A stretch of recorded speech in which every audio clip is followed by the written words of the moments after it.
ভাই এইটাই সোনার দরজা, এর ভিতরে শুধু সোনা সোনা। তাহলে তাড়াতাড়ি খুলে যা দরজা, খুলে যা সিমসিম।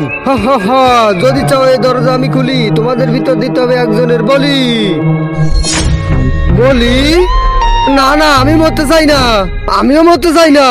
তাহলে আক্কার বাক্কার করে নি, আক্কার বাক্কার বোম্বে ঠা, তুই হবি বলির পাঠা। পাঠা? না না, এটা সিটিং, এটা হবে না। দিয়ে দিলাম বলি, এবার নাও এটাকে খেয়ে নাও। এবার তোমরা ভেতরে চলে আসো। ভাই এখানে তো শুধু সোনা সোনা। ভাই তাড়াতাড়ি সোনা ভরে নে। কিন্তু কিসে ভরবো, আমরা তো কিছু নিয়ে আসিনি। আরে তুই কত বড় গাধা, তুই এখানে দাঁড়া, আমি নিয়ে আসতেছি। এই বস্তাটা পুরো ভরে সোনা নিয়ে আসবো, আমি তো কোটিপতি হয়ে যাবো। খুলে যা দরজা। তুই ভুলে গেছিস ভিতরে যেতে হলে একটা বলি দিতে হবে। Hot hot hot. ভাই এদিকে আয় তো 1 মিনিটের জন্য। ইয়েকে বলি দিয়ে আমি ভিতরে চলে যাই। আরে একই মেয়েদের মতো আচরণ করতেছি, তাড়াতাড়ি এই বস্তায় সোনা ভর। হ্যাঁ, এই কটা সোনা দেখেই তোরা এত খুশি হয়ে গেলি? আরে আমার ভেতরে আয়, সমুদ্রে যত পরিমাণ পানি আছে তত পরিমাণ হীরা। হ্যাঁ হীরা?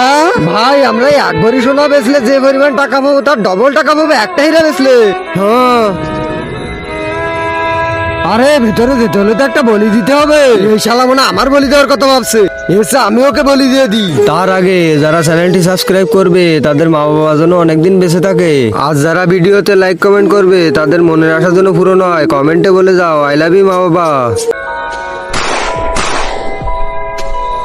আরে আমি সোনার দরজার মতো না যে বলি দিতে হবে, আমি ছোট একটা প্রশ্ন করতাম, সেই প্রশ্নের সঠিক উত্তর দিতে পারলেই দরজা খুলে দিতাম। মহাশালার লুকির দল।